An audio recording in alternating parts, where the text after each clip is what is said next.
जय हिंद मेरे प्यारे बच्चों, आप सभी का स्वागत है हमारे YouTube channel Goswami study centre पर।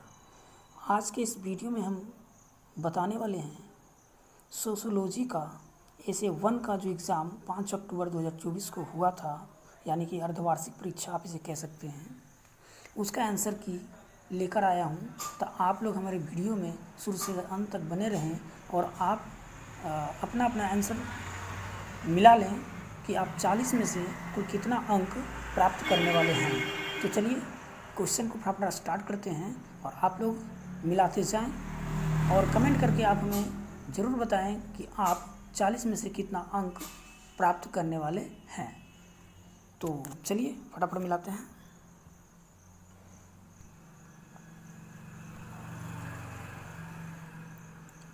क्वेश्चन नंबर 1 है, किसने कहा समुदाय सामाजिक जीवन का एक क्षेत्र है? तो इसका राइट आंसर होगा ऑप्शन ए, मैकाइवर एवं पेज। चलिए क्वेश्चन नंबर 2 में है, उदारवाद का काल है। तो इसका राइट आंसर होगा ऑप्शन ए, 1885 से 1905 ईस्वी। क्वेश्चन नंबर 3 है, किसने कहा मनुष्य को यह समझ लेना चाहिए कि वह अपनी गरीबी का स्वयं ही कारण है? तो इसका राइट आंसर होगा ऑप्शन डी, माल्थस ने। चलिए क्वेश्चन नंबर 4 देख लेते हैं। क्वेश्चन नंबर 4 है, परिसंस्कृति का संबंध है, यानी परिसंस्कृति का संबंध किससे है? तो इसका राइट आंसर होगा बी, संस्कृति से। क्वेश्चन नंबर 5 में है, क्रिएशन ऑफ पेट्रियार्की नामक पुस्तक किसने लिखी? तो इसका राइट आंसर होगा ऑप्शन डी, जी लर्नर ने। हमारे क्लास के एक स्टूडेंट का ये क्वेश्चन पेपर है, उन्होंने ही बनाया है। चलिए आज देख लेते हैं इसका भी कितना सही होता है ना। चलिए क्वेश्चन नंबर 6 में है, आधुनिकीकरण संबंधित है, यानी कि आधुनिकीकरण जो है वो किससे संबंधित है? तो इसका राइट आंसर होगा परंपरागत मूल्य से। बहुत ही अच्छा। क्वेश्चन नंबर 7 देख लेते हैं। क्वेश्चन नंबर 7 में है, किसने कहा ग्रामीण क्षेत्रों के नगरीय क्षेत्रों में बदलने की प्रक्रिया का नाम ही नगरीकरण है? तो इसका राइट आंसर हो जाएगा E.F. बर्गेल। E.F. बर्गेल is right answer, option B. Question number 8 में है, आदिवासी महासभा एक संगठन है। आदिवासी महासभा एक संगठन यानी कि किसका एक संगठन है? तो इसका राइट आंसर होगा ऑप्शन बी, संथाल का। क्वेश्चन नंबर 9, निम्न में से आदिवासी आबादी सर्वाधिक किस राज्य में है? तो इसका राइट आंसर होगा Chhattisgarh, option B. Question number 10 में है, निम्न में साप्ताहिक बाजार कौन है? निम्न में साप्ताहिक बाजार कौन है? तो इसका राइट आंसर ऑप्शन बी, बिल्कुल सही बनाइए है। जो सप्ताह में एक बार लगता है उसको हम साप्ताहिक बाजार कहते हैं। क्वेश्चन नंबर 11 देखते हैं। जाति व्यवस्था एक है ना, यानी कैसी व्यवस्था है? तो इसका राइट आंसर हो जाएगा बंद व्यवस्था। चलिए क्वेश्चन नंबर 12 देख लेते हैं। क्वेश्चन नंबर 12 है, हरित क्रांति का उत्प्रेरक कौन है? तो इसका राइट आंसर है नए किस्म के बीज। जितने भी नए किस्म की बीज जो उत्पन्न होती है वो हरित क्रांति से संबंधित होती है और हरित क्रांति के उत्प्रेरक होते हैं, है ना। Question number 13। क्वेश्चन नंबर 13 में है, श्रम विभाजन का सिद्धांत किसने दिया? तो इसका राइट आंसर होगा ऑप्शन सी, दुर्खिम ने, एमाइल दुर्खिम ने। क्वेश्चन नंबर 14 है, भारतीय शहरों में मोहल्ले के बसने का आधार निम्नलिखित में से क्या है? तो इसका राइट आंसर होगा जाति। भारतीय शहरों में जो मोहल्ले बसते हैं वो जाति के आधार पर ही बसते हैं। ऐसे भी आप देख सकते हैं, जहाँ भी आप जाइएगा तो वहाँ पे एक जाति के लोग, बहुत सारे लोग मिलते हैं, है ना। तो इसलिए इसका जाति हो जाएगा। क्वेश्चन नंबर 15 में है, जाति का आधार है ना, यानी जाति जो है, जाति का आधार है, यानी किसका आधार है, तो जाति जो है वो जन्म का आधार है। Option B right answer. Question number 16 में है समाजशास्त्र के जनक कौन है ना, समाजशास्त्र का जनक कौन है, तो इसका राइट आंसर हो जाएगा ऑप्शन बी अगस्त कामटे। सही बनाई है बिल्कुल। चलिए आगे बढ़ते हैं। क्वेश्चन नंबर 17 में देख लेते हैं क्या की है। कौन सी समस्या जनजातीय जीवन से संबंधित नहीं है, कौन सी समस्या जनजातीय जीवन से संबंधित नहीं है ना, तो इसका राइट आंसर जो होगा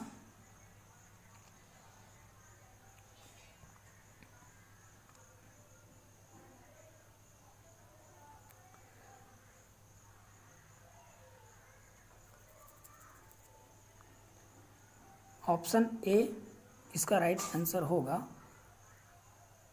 ऐसे मुझे भी थोड़ा सा डाउट लग रहा है क्योंकि बी भी हो सकता है, इसलिए इसको आप लोग क्लियर कर लीजिएगा। ऐसे मेरे अनुसार से छुआछूत होगा, है ना, ऑप्शन ए।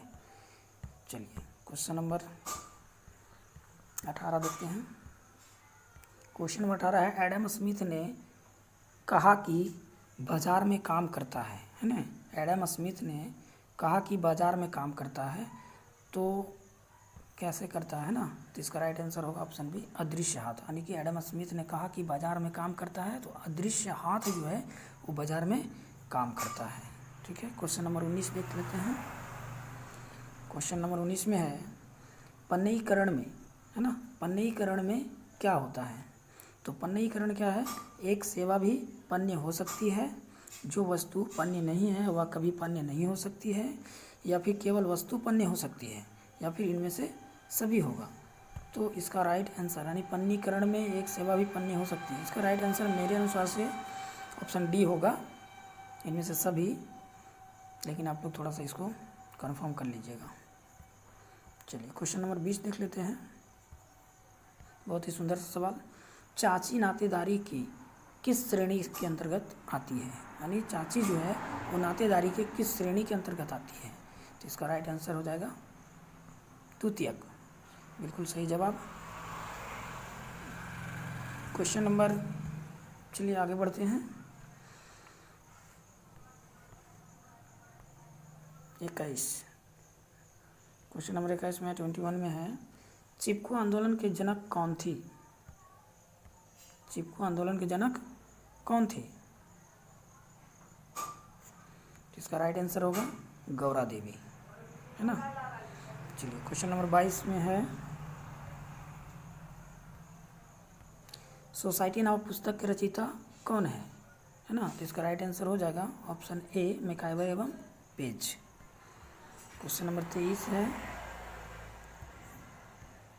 निम्नलिखित में से कौन एक जाति है ना, तो इसका राइट आंसर होगा राजपूत, क्योंकि वैश्य हो गया शूद्र हो गया ये दोनों जो है वर्ण में आते हैं, ठीक है ना। अगर जाति की बात करें हम तो राजपूत ही होगा, इसलिए ऑप्शन बी एकदम करेक्ट है। क्वेश्चन नंबर 24 देख लेते हैं। क्वेश्चन नंबर 24 धर्मनिरपेक्षता का क्या अर्थ है, यानी कि धर्मनिरपेक्षता का अर्थ क्या है ना, तो इसका राइट आंसर होगा ऑप्शन ए सभी धर्मों का सम्मान, राइट आंसर ऑप्शन ए। प्यारे बच्चों, यदि आप लोग सभी का आंसर अगर मिल रहा हो और सही से बना के आए हो कि आप लोग सही से बना के आए होंगे, लेकिन फिर भी अगर मिला लीजिए इसको शुरू से अंत तक और वीडियो में बन करके, और कमेंट बॉक्स में कमेंट करके ये ज़रूर बताएं कि आपका 40 में से कितना अंक आने वाले हैं। क्वेश्चन नंबर आगे है प्रजातंत्र की विशेषता है, क्वेश्चन नंबर प्रजातंत्र की विशेषता है, तो इसका राइट आंसर जो होगा ऑप्शन डी, है ना, इनमें से सभी, है ना। प्रजातंत्र की जो विशेषता है वो कानून के समक्ष समानता भी है, सार्वभौमिक मताधिकार है, प्रेस की स्वतंत्रता है, यानी कि ऑप्शन डी यानी सभी हो जाएगा इसका आंसर। चलिए क्वेश्चन नंबर 26 देख लेते हैं। भारतीय अर्थव्यवस्था का मॉडल किस प्रकार का है ना, भारतीय अर्थव्यवस्था का मॉडल किस प्रकार का है, तो इसका राइट आंसर हो जाएगा ऑप्शन सी मिश्रित अर्थव्यवस्था। क्वेश्चन नंबर 27 संस्कृति की अवधारणा किसकी देन है, संस्कृति की अवधारणा किसकी देन है, तो इसका राइट आंसर हो जाएगा ऑप्शन सी एम रिवास, है ना, MN श्रीनिवास। क्वेश्चन नंबर 28,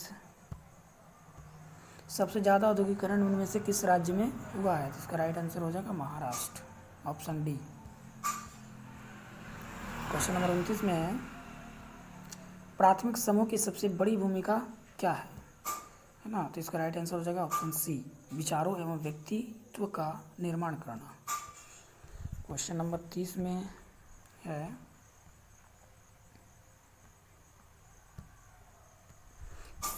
समिति की विशेषता है, समिति की विशेषता है, तो इसका राइट आंसर ऑप्शन ए, समिति हितों की पूर्ति के लिए निर्मित है।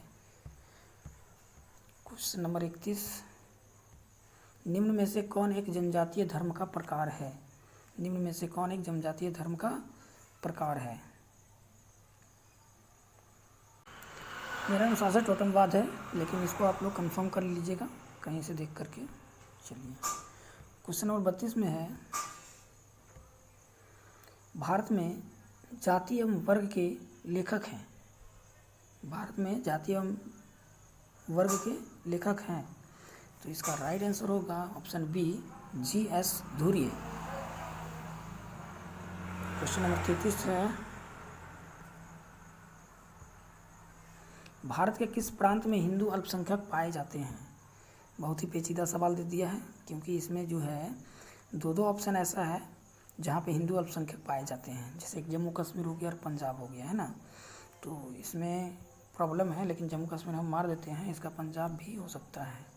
तो या तो इसको ऑप्शनल प्रॉब्लम कह सकते हैं, दिक्कत कह सकते हैं, ऑप्शन देने में प्रॉब्लम हुआ हो, है ना, क्योंकि पंजाब में भी हिंदू अल्पसंख्यक ही पाए जाते हैं और जम्मू कश्मीर में भी हिंदू अल्पसंख्यक ही पाए जाते हैं, ठीक है। तो ऐसे इसका जम्मू कश्मीर मार चुके हैं, बाकी आप लोग देख लीजिएगा क्या आपने मारा है। क्वेश्चन नंबर 34 में है, क्वेश्चन नंबर 34 में है, निम्न में से कौन एक संस्था है? निम्न में से कौन एक संस्था है? तो इसका राइट आंसर जो हो जाएगा ऑप्शन डी, किसान संघ जो है एक संस्था है। विवाह गांव राष्ट्रीय कोई संस्था नहीं होता है, किसान संघ, है ना। चलिए क्वेश्चन नंबर 35 में है, आकाशवाणी का अंग्रेजी संक्षिप्त रूप क्या है? आकाशवाणी का अंग्रेजी संक्षिप्त रूप क्या है? तो इसका राइट आंसर ऑप्शन ए। चलिए आगे बढ़ते हैं। क्वेश्चन नंबर 36 में, भारत में असमानता का आधार क्या है? तो इसका राइट आंसर होगा ऑप्शन डी, है ना, इनमें सभी, यानी कि भारत में असमानता का जो आधार है जाति है, समुदाय है और लिंग है, यानी कि तीनों, यानी सभी हो जाएगा। क्वेश्चन नंबर 37 को देखते हैं, चाचा नातेदारी के किस श्रेणी के अंतर्गत आता है? तो इसका राइट आंसर जो हो जाएगा ऑप्शन सी, द्वितीयक, है ना। इसके पिछले क्वेश्चन में था चाची, है ना, तो चाची जब द्वितीयक में आएगा तो चाचा भी कहाँ आएगा? द्वितीयक में ही आएगा, है ना। चलिए क्वेश्चन नंबर 38 देखते हैं, परीक्षा विवाह किस जनजाति में पाया जाता है? परीक्षा विवाह किस जनजाति में पाया जाता है? तो इसका राइट आंसर होगा भील। चलिए क्वेश्चन नंबर 39 को देख लेते हैं, समाज शास्त्र के अध्ययन क्षेत्रों को कितने प्रकारों में वर्गीकृत किया गया है ना। तो इसका राइट आंसर हो जाएगा मेरे हिसाब से 2, क्योंकि अध्ययन क्षेत्रों की अगर हम बात करें तो समाज शास्त्र को 2 ही प्रकारों में वर्गीकृत किया गया है, और ये जो 3 है वो 3 को हम जो बात करें तो ये वर्ग के हिसाब से है, यानी समाज शास्त्र के वर्ग के हिसाब से 3 भागों में बांटा गया, लेकिन अध्ययन क्षेत्रों को जो है 2 ही भागों में बांटा गया है। तो इसका राइट आंसर जो होगा हमारा क्या हो जाएगा? ऑप्शन बी, ठीक है, यानी 2। चलिए क्वेश्चन नंबर 40 अंतिम प्रश्न है, और देख लीजिए, मानव पारिस्थितिकी के कितने पहलू हैं? मानव पारिस्थितिकी के कितने पहलू हैं? तो इसका राइट आंसर जो हो जाएगा 2 मेरे हिसाब से, बाकी आप अपना मिला लीजिएगा, थोड़ा सा कंफर्म हो लीजिए। मैंने पूरा का पूरा 40 क्वेश्चन करवा दिया हूँ। अब आप लोग सभी जो है सो अपना मिलान तो कर ही लिए होंगे, और कमेंट बॉक्स में जा करके कमेंट करके हमें ज़रूर बताएं कि आप 40 में से कितना अंक आपका प्राप्त होने वाला है। तब तक के लिए धन्यवाद, अब मिलते हैं नेक्स्ट वीडियो में।